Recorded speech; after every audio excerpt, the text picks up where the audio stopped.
In this video, let's continue with the tutorial on documents. Since we took a look at the purchase document in the last tutorial, this video will be short and easy because the sales document has the same interface and workflow. There are just some other features specific to the sales document which we'll discuss in this video. Just like purchases, click on sales from the document list, or you can use the sales shortcut here, or just click on the S button on the keyboard. To create a new sales document, click on new.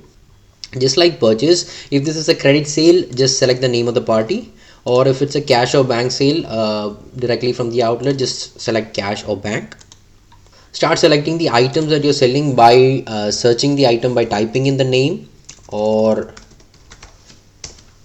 you can enable the barcode scanning here. You can use the shortcut F11.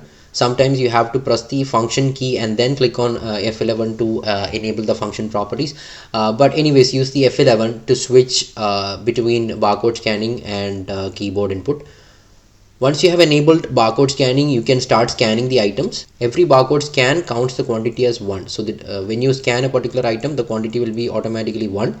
If you scan again, the quantity will become 2. And also you can manually change the quantity. After selecting an item by barcode scanning, you can give the quantity here manually as well.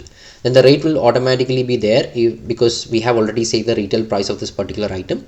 Also, if you have the rights, you can change the rate as well. So if you want to give discounts for each item, again give the discount percentage or the amount.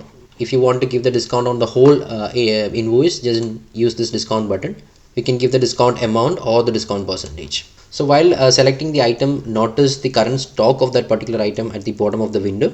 So you can see whether the stock is available or not. If you're selling this item for free, then check this F checkbox. So you can see the GST being calculated automatically.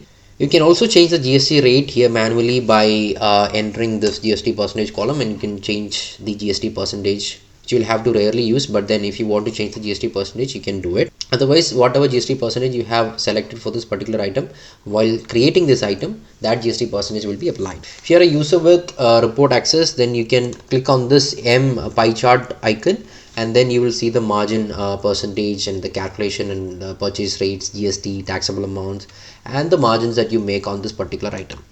You can tag a salesman or route or area to this document so that later you can get route or area wise sales reports or salesman wise sales reports.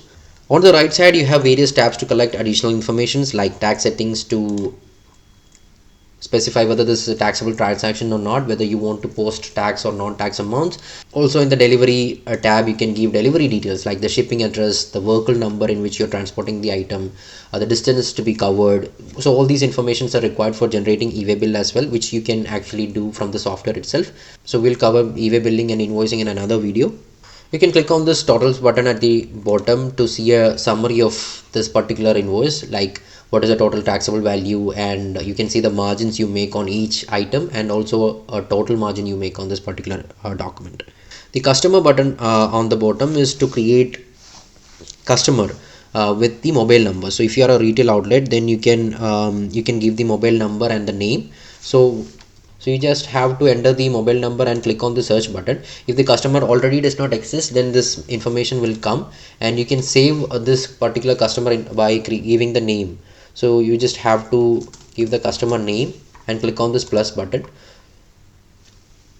So this customer will be added. So next time onwards, you don't have to you just have to enter the mobile number and click on search. So if the customer is available, the customer will be selected. You can see the customer selection here as well. So if usually in retail outlets, if you want to calculate the balance amount to be given back to the customer, you can enter the amount receipt. So this invoice for 600 rupees. If the customer is paying you 1000, then you can give the received amount here, and you can see the balance you have to give back to the customer just for calculation purposes. So I hope you are clear about purchase and sales document. Thank you for watching this video.